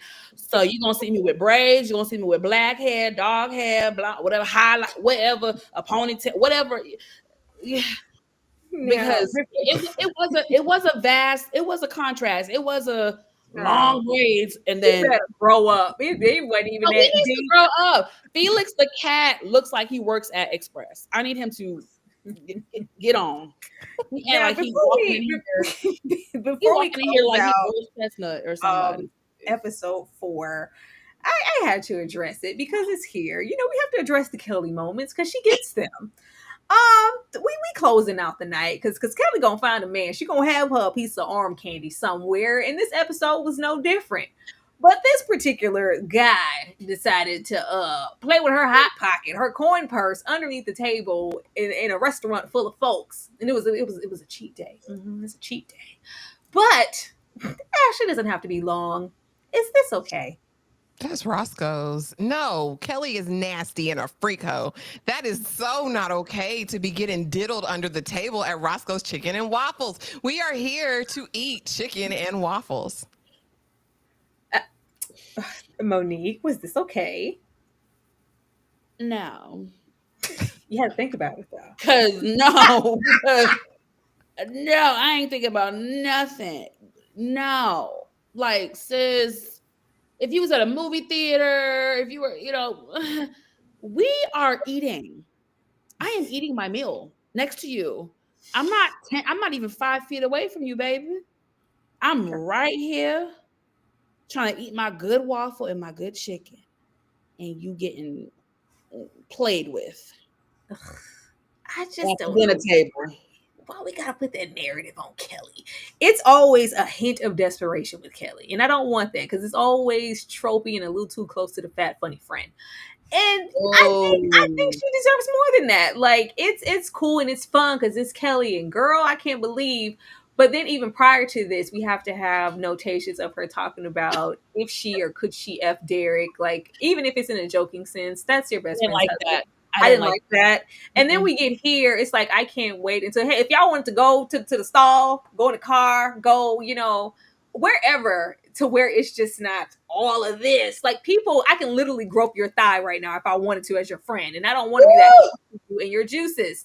Like, and the fact that we still have it to where, like, oh, this is this, like, it almost feels like, I'm having a man boo boo, but let me get to the getting while the getting is good, because as a thick girl, I might not have another option. So if you want to play with this kitty under the table, who am I to tell him no? Okay, let me just. I was like, come on, like, come. All right, Ashley. I mean, it was funny. It was. They thought Kelly was having a stroke. I did too. It was definitely giving stroke. It's a cheat day. But ending off the episode, we get here because decisions were made. Now we're decisions are made, and I just feel like we're inviting disaster, chaos, and we're settling for familiar comfort. Because we have Molly here closing the door. And if you're going to close the girl, you wouldn't even thought to text, well, actually, I'm really free if you want to slide. Like, let me delete that and wait to text that next episode. Whatever. I think she's settling on Dro and maybe feeling like what she deserves as far as Molly, because I may not deserve a Sterling right now, but Dro and his wife, and me just being a side to that, being a third wheel, I could get with that. Let me entertain him later. But I'm gonna leave the door open. Right now I'm gonna close it because I'm still pondering, but we all know what she's planning to do. And if you didn't open the door in the first place, Ashley, if you didn't open the door in the first place, Molly, he wouldn't have even thought that it was okay to even insinuate, would you be down? Because we're open. He did it because you left the door open for him to do so. And then we have Issa over here. I've been humbled, I've been up and I've been down. But look at the door to come around. She down and out. And then we have, what we always have, we sitting at this function. Kelly got fingered over here. Freddie got fingered sitting next to me. She's preoccupied. And then we have Molly. As we stated, Molly always has, option or somebody who's interested, and we want to talk about the symbolism in Lion King. Regardless, we're talking. I can't even get any attention. I've been humbled in the worst way in front of Daniel, in front of just myself, because you couldn't tell me after Neighbor Bay that I ain't had that in a bag. But you know who would never humble me? Who's going to always be a warm comfort? I have an open door, a warm bosom, if you will. Good pecs, good muscle, chocolate skin, pearly smile. Maybe take me to a good hot meal. It's always going to be. It's going to be Daniel. Let me go over there and sit next to him. Why am I out here having a hotation when I could just really entertain Daniel? Because he's always going to be my soft place to land, regardless if I'm interested in him on that level or not. I'm going over there. Familiar comfort. Monique. Well said, my friend. Well freaking said. Daniel, that damn smile with Daniel, that was a hot ass mess. No, I mean, listen, I don't want to beat a dead horse, but justice for Daniel. He look at him right there for her. No, it was a cute little moment for them to like reunite. Like, he couldn't help but just laugh and be kind of jovial with her. So it was a cute moment that she went over there next to him, and that's going to spark their next hookup, I guess. And then Molly. I'm just shaking my head. I've stated already how I feel about the situation. I found it to be very problematic, not just because he's in an open marriage, but really because she knows the wife and they kind of grew up together. It's very messy. You didn't even get confirmation from Candace that this would be okay, or that they are in an open situation. It's just like,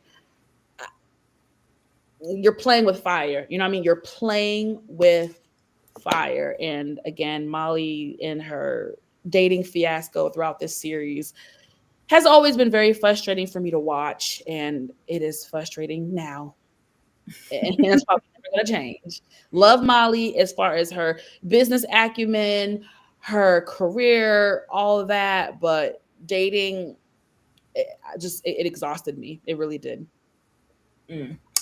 Ashley? Come here, bring that D here. That's what she said. And I mean, Molly is her own downfall. She is her own agent of chaos, and she will bring it in at any given moment.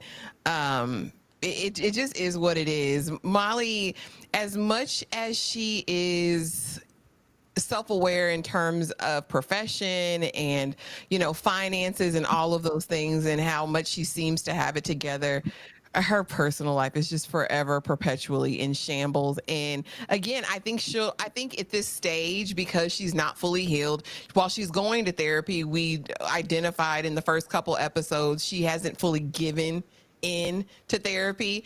And so I think just at this stage of where she is, the unhealed Molly, she was always going to invite this type of chaos into her life. And and be with a man who's emotionally unavailable. This man can never love you fully, right?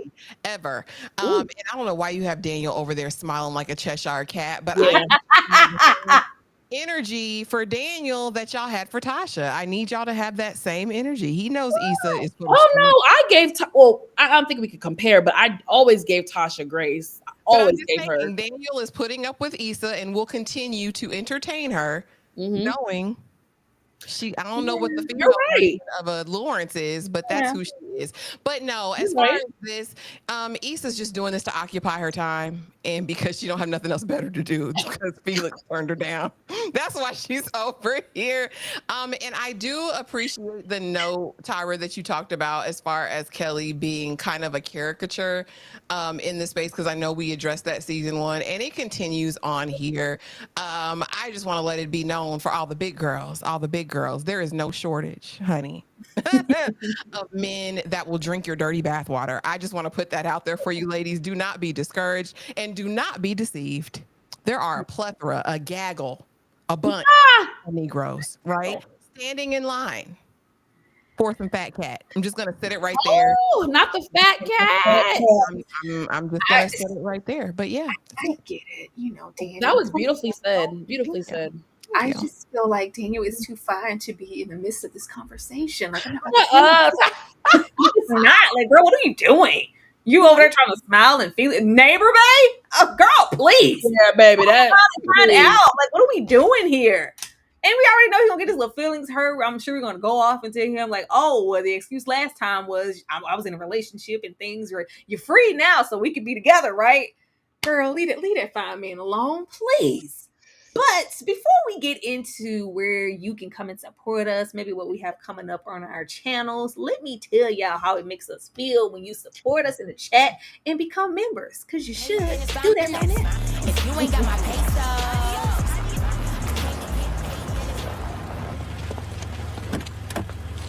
We're going to the Brenshaw Mall. Oh, shit!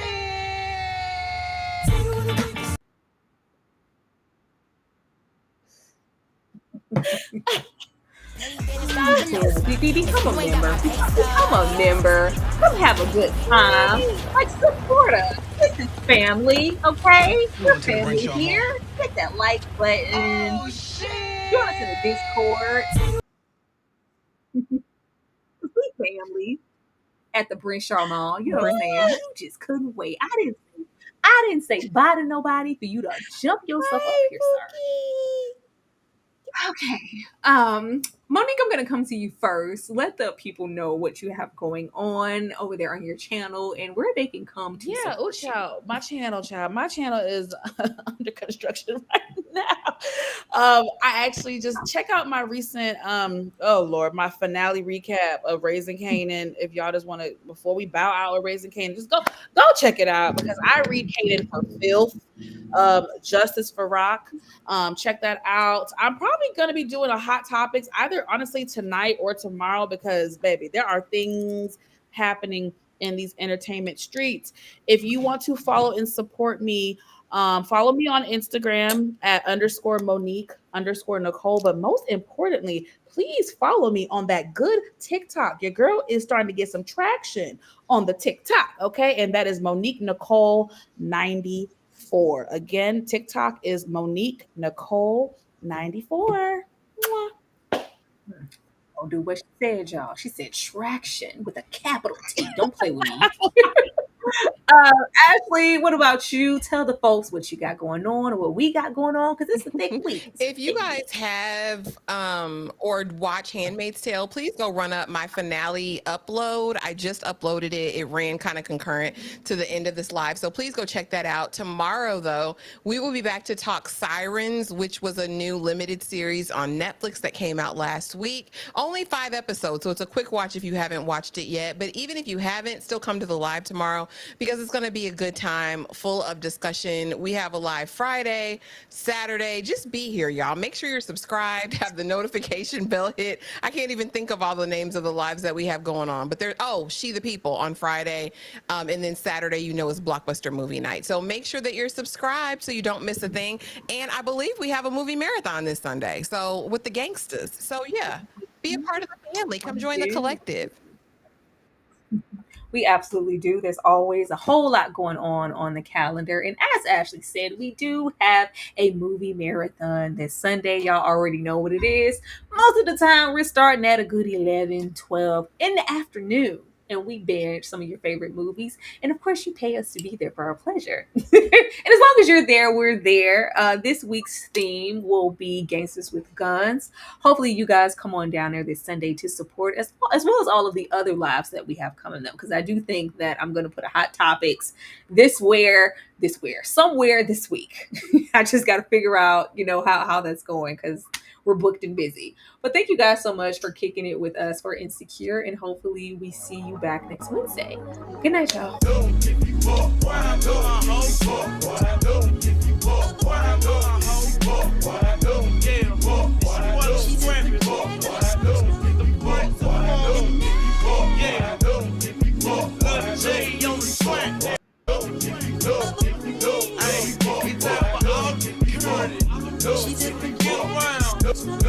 It's going down.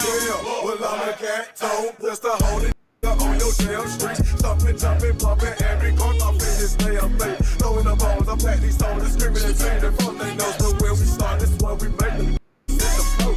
Ain't no game off in this thing. We get deep off in your party. Crime up, getting started. And when niggas be the hardest, so if a nigga come and run they matches like a hoe, hurt the bed up in his boat and stomp his ass like a little. Yeah, we nucky and bucky and ready.